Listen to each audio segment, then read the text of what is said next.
Good evening. Panorama tonight has a disturbing report from Zimbabwe.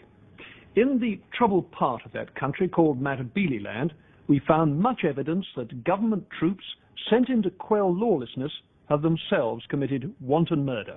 What's more, Mr. Mugabe's government knew about it. Joshua Nkomo, who's widely recognized as the father of Zimbabwe's independence, has now fled the country in fear for his life. In London, he gives his first television interview since going into hiding to Panorama. Over the weekend, 2 elderly white farmers and their 2 grandchildren were shot dead in cold blood in Matabeleland. There's no doubt that the security problem there is acute and it needs tough handling. It's equally clear, however, that government troops doing the handling are being more than tough. They come from a different tribe and they support a different political party from the people who live in Matabeleland.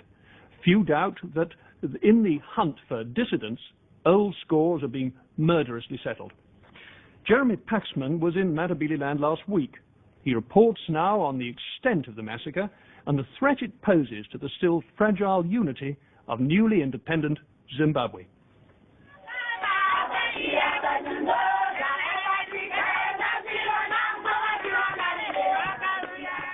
On the edge of Harare, the wives, widows and daughters of the revolution rally to honor the thousands who died in southern Africa's most successful war of liberation. Financed by North Korea, this monument commemorates those who died. The rally is led and organized by the wife of Zimbabwe's Prime Minister, Sally Mugabe. There are very many people who are lying here who are very great. They sacrificed a lot to bring Zimbabwe to all of us. Today we can walk freely in the streets of Zimbabwe without any harassment. Everybody can associate with anyone, white, black, green, blue. We all mix together. And we owe a lot to these people. So it means it's a symbol to us in the country to show that there were people who were really prepared even to die to bring back Zimbabwe to us. But in southern Zimbabwe, in Matabeleland, people are dying again. Thousands of Zimbabweans have been killed, villagers driven from their homes, not by the whites, but by the soldiers of Mr. Mugabe's shock troops, the 5th Brigade, the Kukurahundi, the Whirlwind. In the bush, the bodies are left to rot, putrefying in the hot African sun. Others are burned in an attempt to destroy the evidence of the army atrocities. Yet more are covered with earth and branches or buried in shallow graves. In some villages, the air is heavy with the stench of death. Zimbabwe's Prime Minister, Robert Mugabe, refuses to accept that his troops are embarked upon a trail of slaughter through Matabeleland. If you give me the facts, I'm prepared to investigate them. Let's not just shout noises for the press, for your employers, so that your paper is published or your sponsors can carry out propaganda. Informed about what? Inform me. You are alleging excesses, and if you allege them, do bring evidence, concrete evidence. And I've said again and again, if we are given concrete evidence, you see, we will investigate that, the allegations, and do it as objectively as possible. We are humanitarians. We don't want to see people killed wantonly, killed for no purpose. And so it's our concern, more our concern than the concerns of your sponsors. Have you been informed on your office, Mr. Prime Minister? Right, can we get... The evidence is abundant and well documented, and Mr. Mugabe knows it. His special section of the army, the 5th Brigade, are supposed to be searching for what the government calls dissidents.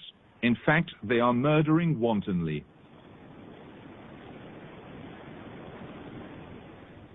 There are reports of massacres from all over Matabeleland. Panorama has authenticated that people have been tortured and murdered in at least 3 locations. at Cholocho, at Lupani, and near Gwai.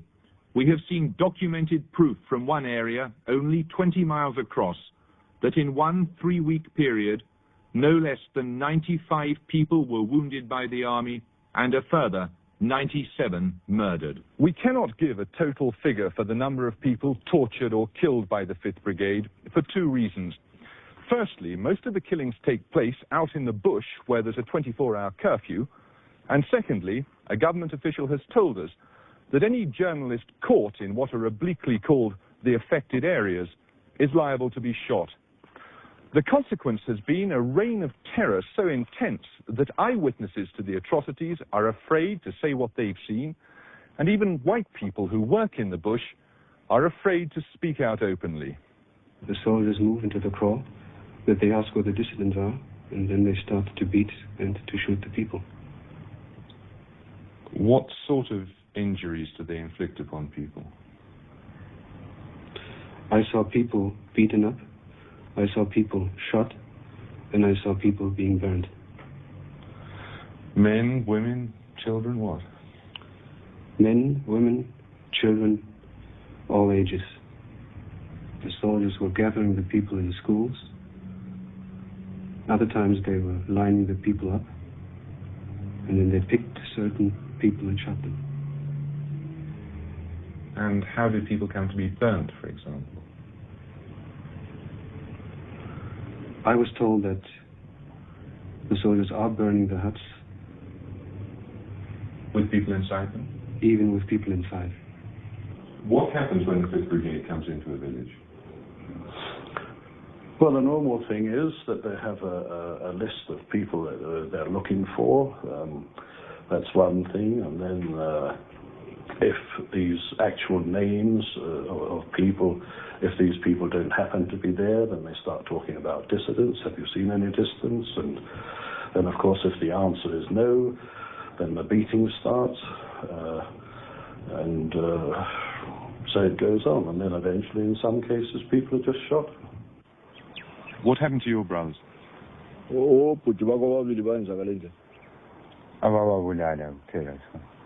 They just killed them. Do you know how they were killed? They were killed by soldiers. What were they doing at the time the soldiers arrived?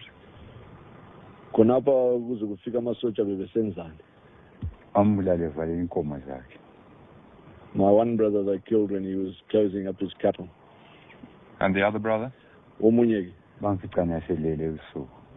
found him asleep at night. And shot him while he was asleep? They woke him up and took him into the bush and shot him. My family, he died, was shot by the army, with my grandfather and my his two sons. So you lost your grandfather? Yes. And 2 uncles, yes. Cousins? Yes. What happened? They just shot them. Well, what exactly were the circumstances? Now they just come, they only just shoot them on. The army just walked into the village? Yeah. Were they looking for particular people? They were looking, they just only shoot when they just saw them by the house. They shot them that day. Did they question them before they shot them? No. They just walked into the village and shot them? Yes. Have you lost any of your family? 2. They killed 2. How were they killed?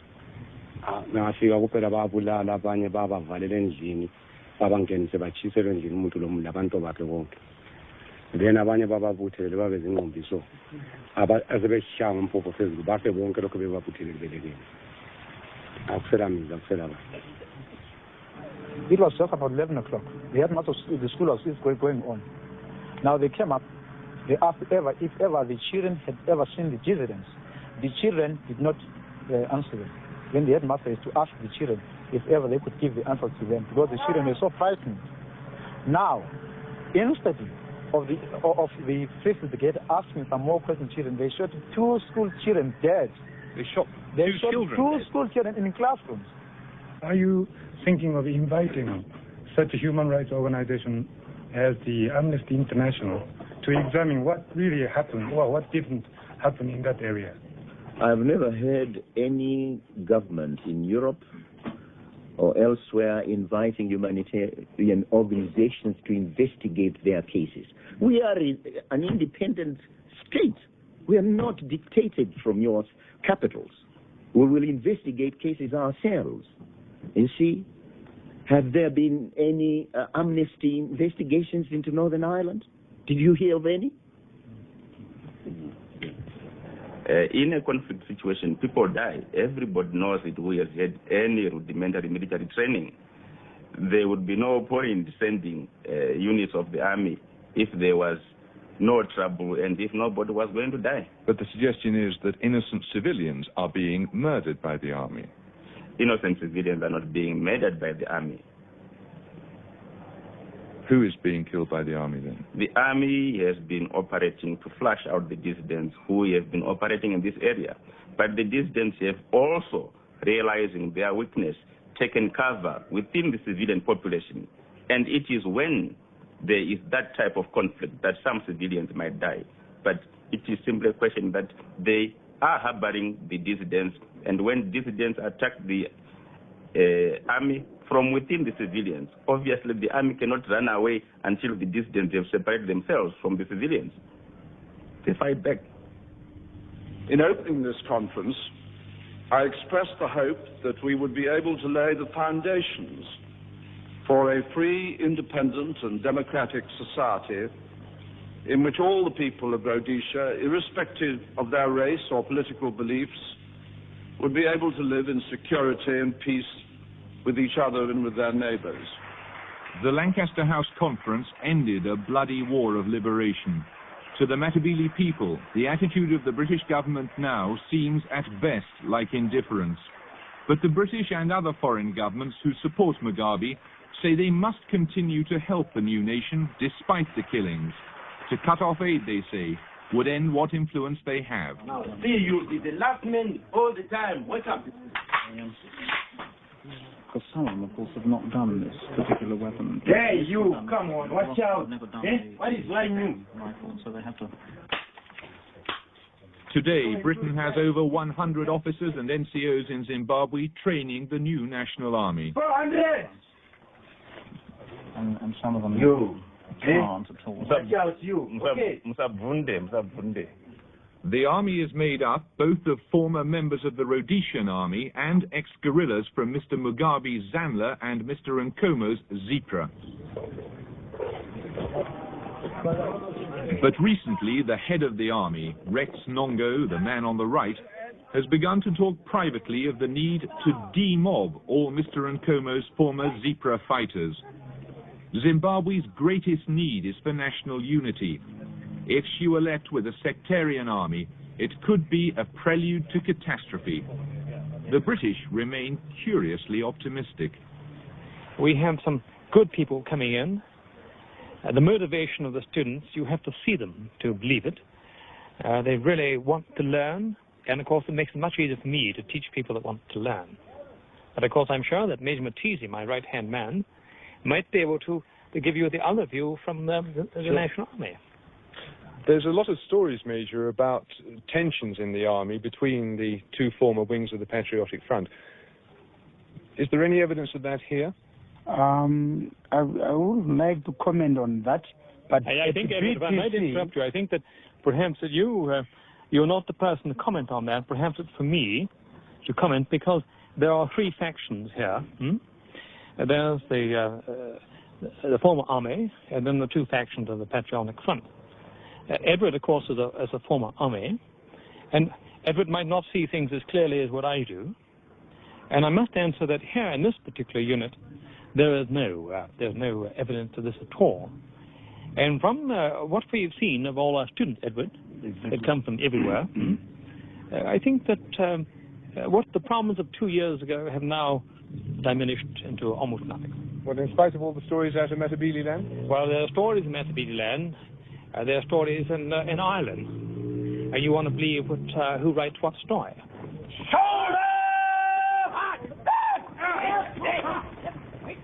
But the fact is that a third of Mr. Nkoma's former Zebra fighters have already left the army, often taking their guns with them. On at least 2 occasions, tensions within the army have erupted into full-scale battles. Former Zebra fighters from a mechanized battalion have attempted to shoot up Mr. Mugabe's residence. Many of those who desert return to the Matabeleland bush. They become what the government calls dissidents.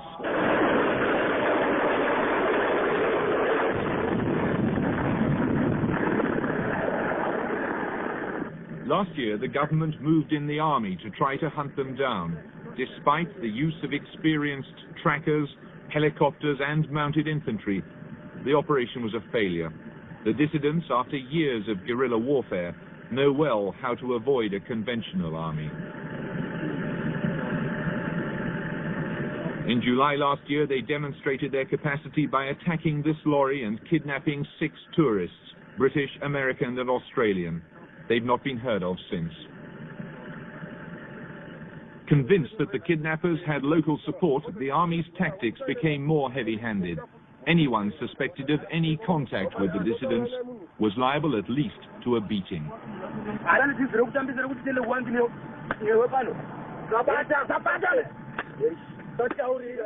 But still the attacks continued.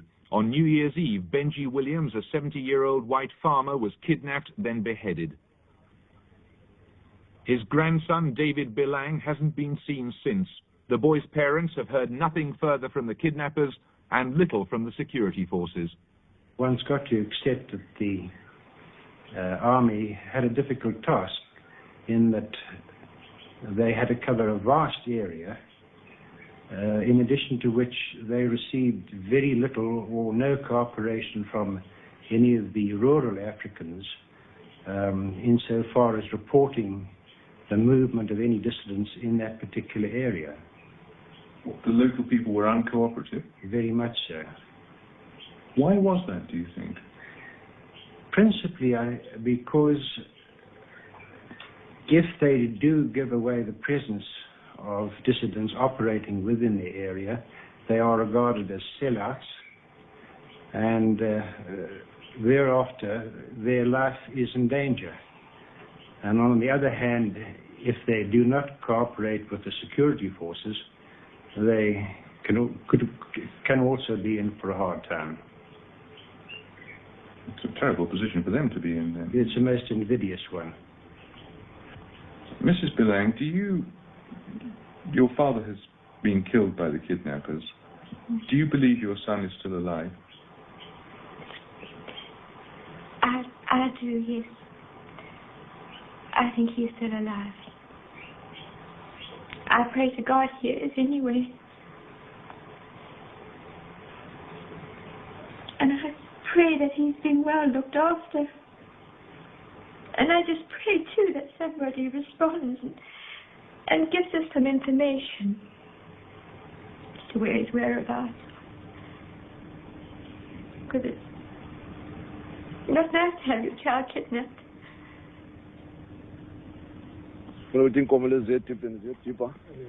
wave of violence has continued right up to this weekend, with 4 whites murdered. It sent a shudder through the community. Mike Wood and other Matabeleland farmers sensed things were as bad as or worse than during the war. By January this year, it was clear that the dissidents were deliberately hitting high-profile, high-publicity targets. We lost 6 members of our community in this district and 1 in an adjoining district, Mr. Williams, and Mr. David Walters and his 2 children and 3 assistants on his ranch. And this really lowered the morale, and, the despondency was terrible. At that point, the government decided to allow you to carry weapons again. That's correct, yeah. How eagerly was that taken up? Well, to give you a case in point, in this district, there was a very great fuel shortage at the time. I drew 30 weapons. I warned people, I gave people 24 hours notice of when I would have them and be able to issue them, and I issued them all within 2 hours. All 30 weapons? All 30 weapons, yes. So they were pretty desperate to get them. They were very, very pleased. Initially desperate, and then very pleased that this had been, this step had been taken.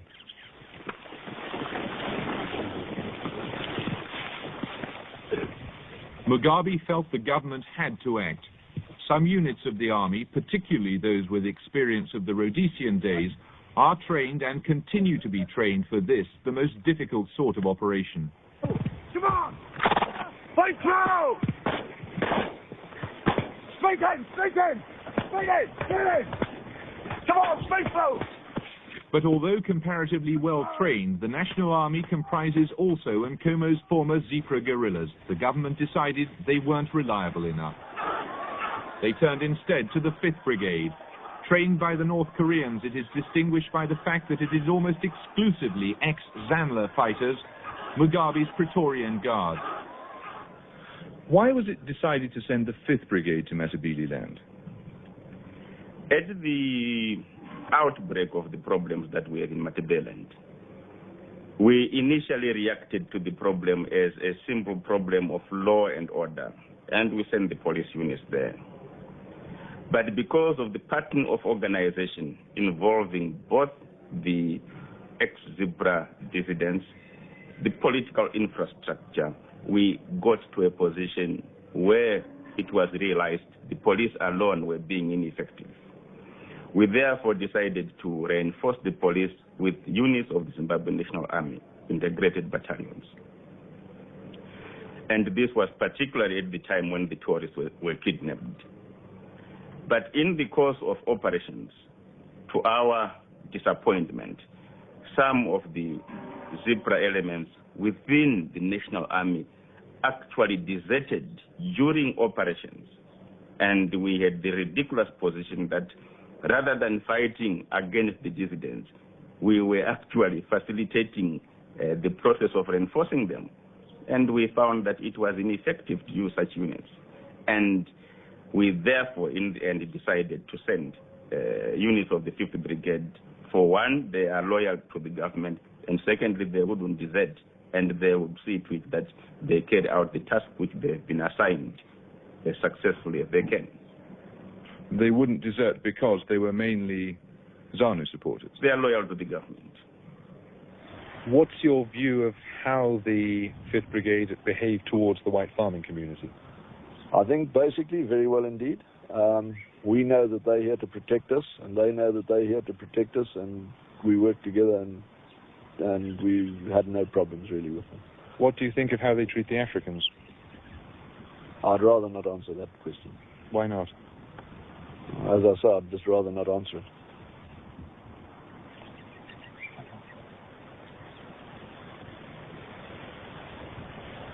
Those the 5th Brigade leaves alive are cowed into submission, protected by a law which they believe renders them immune to legal retribution.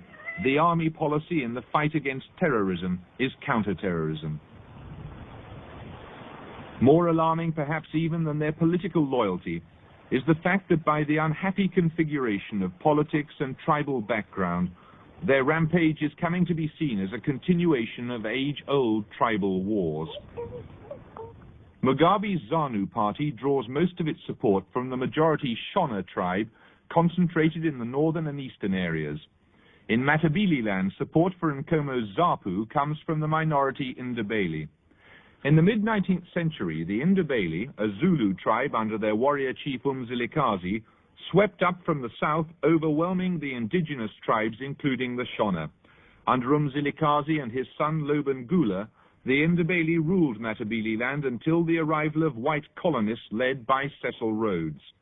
There are disturbing indications that with the country returned to majority rule, some Shona regard this as the opportunity to avenge tribal humiliations of 100 years ago.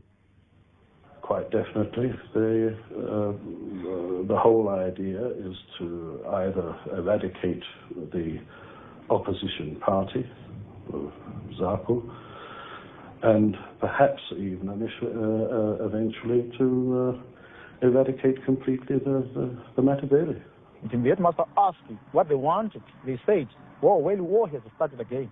That was the question. The war has started again? Yes. What war? The Headmaster asked, what war? Say, well, the Shona is Matabele. If ever you knew Shona, you are safe that way. If ever you can speak Shona, you are safe. You are always safe. But now, what I experienced is this. Now, this is Matabeleland. those people, when they were speaking to Matabele's, they spoke in Shona. Then if you don't understand in Shona, or if you don't answer in Shona, that's when you are a target. There's no question then that it is a tribal thing, Now, as far as they're the thing is, the Mandebeles are the...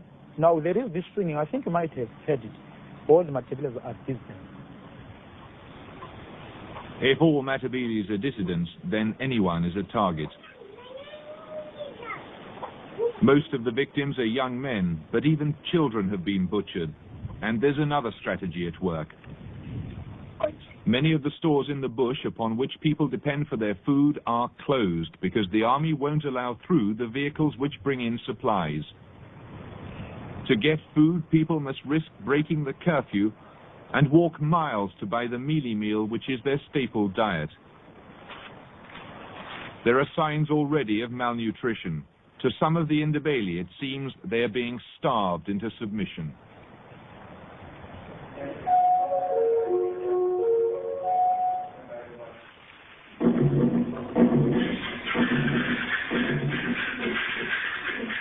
You will hear none of this from the Zimbabwe media, resolute in its commitment to other issues. Good evening. In the bulletin tonight, Zimbabwe and Denmark have signed a $5.6 million interest-free loan. And 23 countries have confirmed that they will participate at this year's International Trade Fair in Bulawayo. It must be said that Mashonaland, two-thirds of Zimbabwe and, coincidentally, Mr. Mugabe's power base, is untroubled and relatively prosperous. Here, at least, many of the promises of independence are being honoured. There is, though, an unwillingness even to consider that things may be any different in Matabeleland. And gold prices remained at around 411 United States dollars an ounce today. Zimbabwe, they say, is a young country with a great future which cannot be jeopardized by little local difficulties. Director General, how does ZBC decide what are the most important stories happening in Zimbabwe at the moment? Right now, we emphasize on developments within our country, resettlement, opening up of schools, railway lines, roads, bridges, and what have you. As you know, we just came out of a bitter war, so we emphasize on reconstruction. But the picture one gets of Zimbabwe, watching the news here, is very different to the picture one gets from reading the foreign press, isn't it? Yes, it is quite different.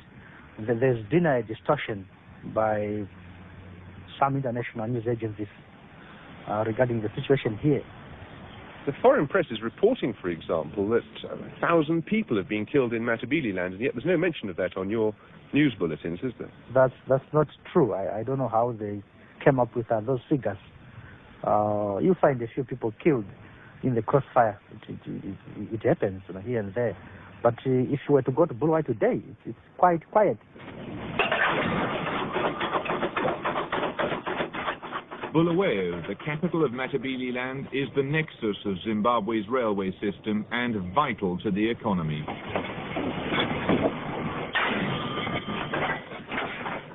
So Mr. Mugabe is following a very high-risk policy.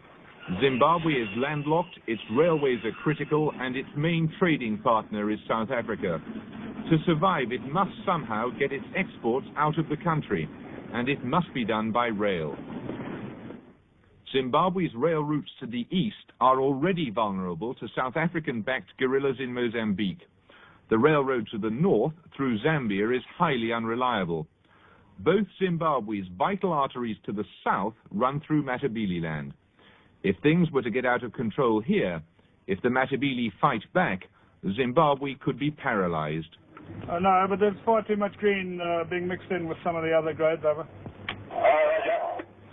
The wealth of the country is still dependent upon the big commercial farmers who've stayed because they believe they have a future. For the first 2 years after independence, Zimbabwe's economy boomed.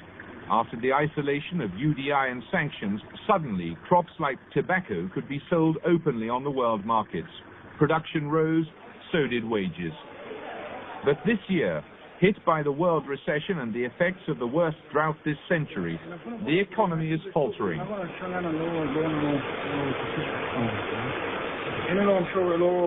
Farmers like Jim Sinclair have a good tobacco crop, but Mugabe may find it harder and harder to meet the expectations of his people. Many farmers believe he cannot also risk potential turbulence in Matabeleland. I think a government has a right to govern, and it has a right to do what it thinks necessary in terms of control of the country. And I wouldn't for a minute say that government was in danger of losing control of the situation or anything like that at this stage. But you might, I mean, if the policy doesn't work, you might have Ndebele leaving the army. You would then have a sectarian army. You would have a lot of armed dissidents, a lot more armed dissidents down in Matabeleland. And you could you not, be in danger of having effectively almost a secessionist situation? No, I don't think this government would allow that. But if it did start taking a turn towards that, I think you'd probably see even more draconian measures on the part of government in terms of trying to regain control of the area. I mean, they have a right to do that. Any country has a right to ensure its territorial integrity. And I must say that I think government is justified in doing what it is doing up to a point in Matabeleland, although some of the methods perhaps would be a bit rougher than one would like to see. But, you know, wars are pretty rough things, and we've gone through one in this country. And we all know that things are done in wartime, and I think we're facing almost a war situation there, which perhaps one would prefer to forget about afterwards. Almighty God, who in thy infinite... Parliamentary democracy, the British legacy to Zimbabwe, should have ended the war.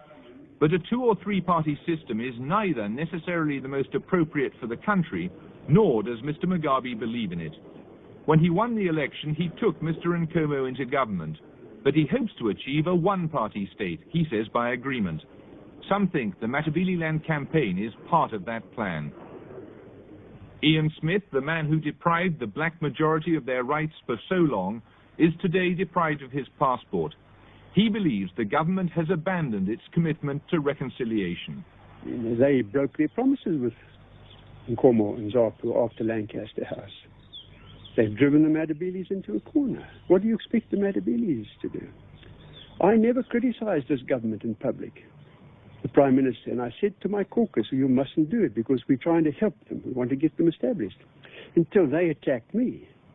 But in politics, you know, especially in an election time, if your opponents attack you, you must attack them. So they provoke it, and then throw up their hands in horror and say, look at the terrible things they're doing to us. You're saying then the Matabeleland problem is a direct result of government policy? Well, they're pressurizing and they're pushing the Matabeles, and it stems from the time, I believe, when Nkomo said that he was opposed to the one-party state. And I know that was when my trouble started with the Prime Minister.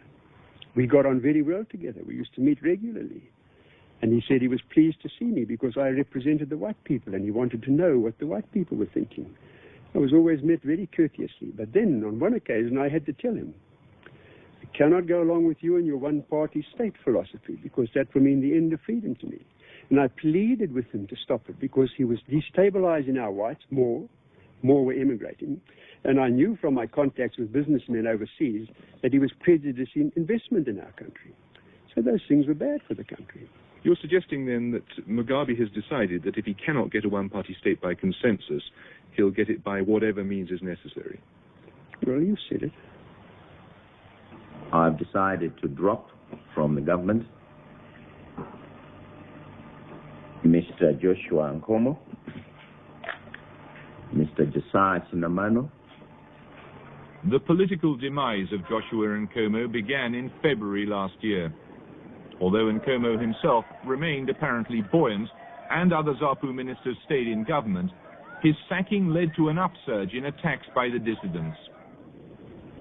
The government had discovered secret arms dumps on farms owned by Nkomo, evidence they said that many in ZAPU wanted to continue the war. A month later, the government seized Mr. Nkomo's farms. In February this year, they confiscated his passport.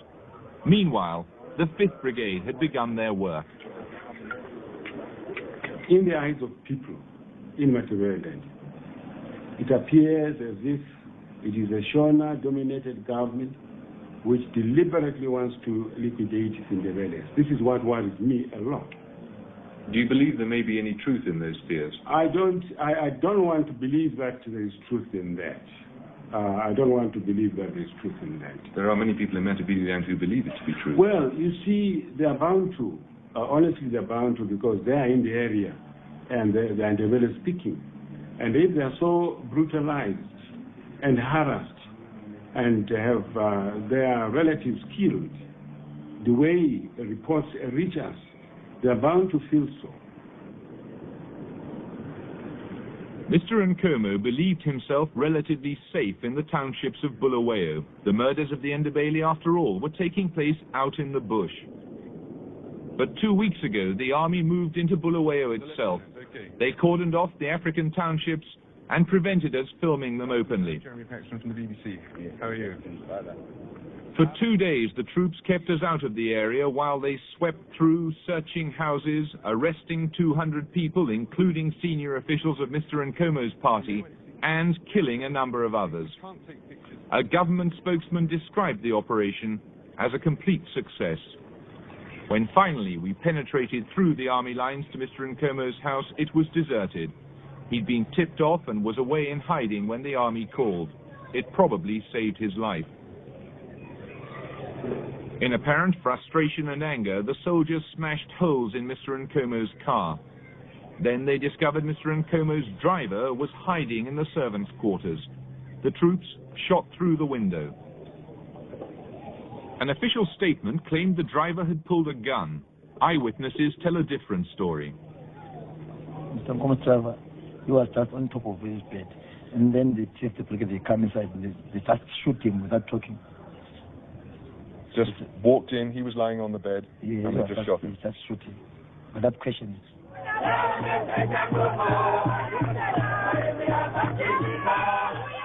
Mr. Mugabe says he would welcome Mr. Nkomo back, but the blood of the ZANU supporters is up.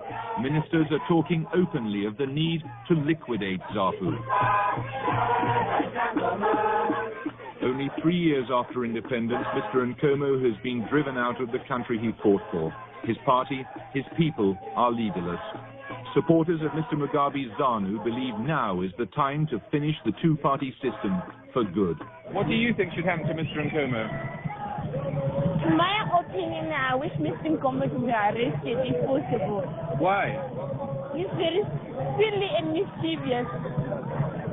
What do you think should happen to Mr. Nkomo now? He must be hanged. Hanged? Yeah. Why do you say that? He's disturbing the country. Nkomo must be out. He must die in exile. Die in exile? In exile. We don't see him in Zimbabwe anymore. Nkomo is an enemy to all the people. Why do you say that? He was a leader in the patriotic party. No, he's not within our party. Nkomo is not within our party. Nkomo must die forever. Nkomo must be out. Congo, we are not within the party. We are ZANU PF. Nkomo is ZANU PF.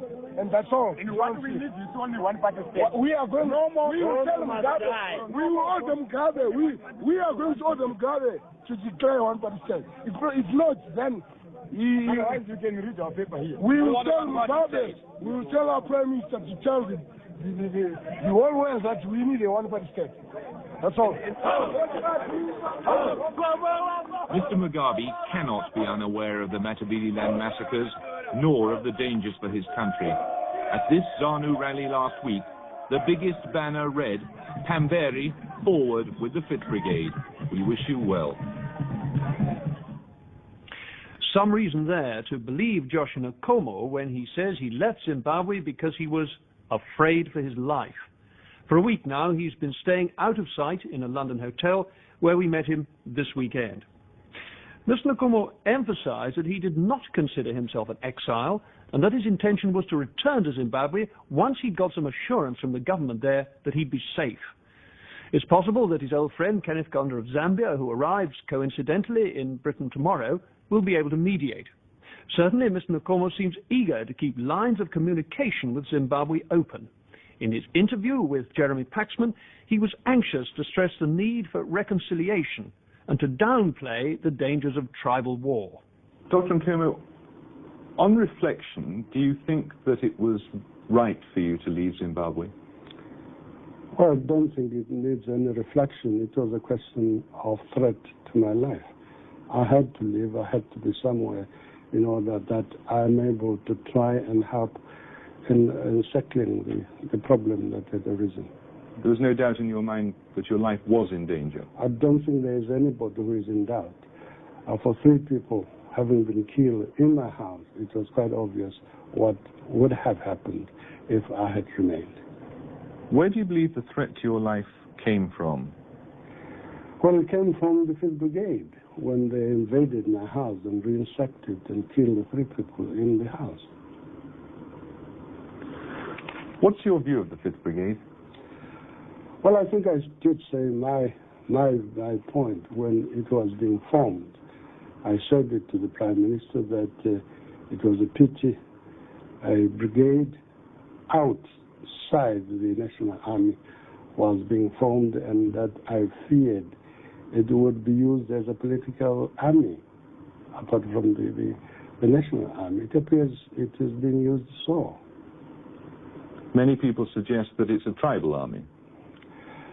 Well, it could be a tribal army, but in fact not a Shona tribal army, as some people say it is. Some people believe that because the 5th Brigade is made up of Shona-speaking young people, and therefore its actions are actions of the Shona against Ndebele. I think this is a misrepresentation. I don't think it is so. There are many people in Matabeleland who believe that when they're confronted by a Shona section of the army, and they're Ndebeles, that then that is a tribal issue. Well, when you're confronted by people who speak a language and they do harm to your life, yes, you do come to wonder whether it is not a tribal and complete Shona against Ndebele. But here I am talking as one who knows that in fact it is not so. It is a mistake for anybody to believe that the Shona have organized against Ndebele. This is not so. If it's not a tribal issue, then what is it? It could be a political issue, as I said earlier to the Prime Minister when it was being formed.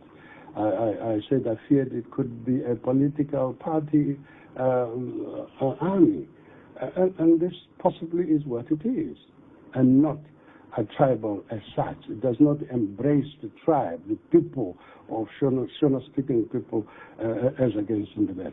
How much has your party suffered at the hands of the 5th Brigade? Oh, quite a lot. We have lost quite a number of people, some of them top people in the party. And I almost lost my life myself. You can see how serious it is. Many people in Matabeleland, many members of your own party in Matabeleland have told me that what's really happening is an attempt to decapitate your political organization. Well, it may be so. It may be so. But again, it's a problem. If it is so, it's a problem that we should look into and see that that doesn't happen, because it is not possible for Mr. Mugabe or anybody else to decapitate a party like ZAPU just that way, by using violence. If one wants to have a one party, that might be the thing, a one party state, I don't think it is the right thing to go about it in a violent manner, because you will not win the hearts of the people. If they want that, if Mugabe wanted that, the best thing to do is to organize, to win the hearts of the people and show what he can do for them, and not to shoot them into submission. Do you believe that it's happening as part of Mr. Mugabe's policy for a one-party state? I wouldn't say it is, but it may be. It may be that. Do you concede that the government did have and does have a continuing security problem in Matabeleland? Well, the unfortunate thing is this, that the extent of the problem has never been revealed. That is unfortunate. I had tried to suggest to government that it was important to have a parliamentary select committee in order to discover the extent of the problem. But there's no disputing things like the kidnapping of the tourists, the kidnapping of white farmers, the murdering of white farmers, 4 killed only this weekend. Depends who kills them, you see. Who do you believe killed them? I don't know. This is what we have got to discover. Who kidnapped these people? The government claims that it's former Zipra fighters. Well, former Zipra, not Zipra. You see that? The difference between former Zipra, who is responsible for former Zipra but government, not ZAPU. So this is the position. The government claims that ZAPU supports the dissidents. No, this is a mistake. If the government believed that, as I said at home, if the government believed that, the best thing to do is to prove that it is so. This is why an inquiry was important, to establish that. There is nothing established. Do you condemn the dissidents? I've condemned them several times at home. Do you condemn them now? Of course, yes. I mean, who would not condemn dissidents? The name dissident itself is outside the course, and therefore we condemn this type of thing. Why was it that Mr. Mugabe dismissed you from government? Oh, no, we're not going to go back and digging all graves. He would claim, I think, that it was because you didn't have a full, wholehearted commitment. No, and definitely wouldn't think that way. If there's anybody who pull his weight on that government, it was me. Do you feel, sir, that you still have a part to play in the reconstruction of Zimbabwe? I think so, yes. As long as I'm leader of my party, I think I still have a part to play. Even if I were not leader, just as a citizen, I still would have an obligation to assist my country to move forward. Is there any possibility at this time of an amalgamation between your party and Mr. Mugabe's party? Well, again, here it depends on how we go about it. If we go about it seriously, try and discover the ills and so on, and how we could remedy those ills, there is nothing impossible on this globe. But at a time when what you yourself call a party army is attacking and killing supporters of your party, it must make the possibility of an agreed one-party state rather more remote, doesn't it? And no, things have happened. And this world, very serious, possibly much more serious than what has happened. Wars have taken place. And people are going to war against each other, work together today. The last World War. The people were enemies, are today allies. And it means people facing the problems and doing everything possible to try and resolve them. I think the people in Zimbabwe are capable of that, of looking back, seeing where they've gone wrong, go back to retrace their steps, if need be, so as to solve the problem of Zimbabwe. People are talking about the possibility of civil war in your country. No, I don't think that is correct. It is the people who assume there is a problem between the Shona and the Bela. These are the people talking about a civil war. It's a problem, a very serious problem that has arisen in our country. It needs careful handling, it needs patience, it needs objectivity, that type of thing. I think we need that. The problem can't really be solved as long as you're outside the country, can it? Did I say I was coming to stay here permanently? Didn't I say when I first arrived here and that I'll be here temporarily, I'll be going home? My plans have not changed. Joshua Nkomo talking there to Jeremy Paxman, and still optimistic that he will return one day to Zimbabwe. That's all from Panorama Tonight. We'll be back next Monday. Until then, good night.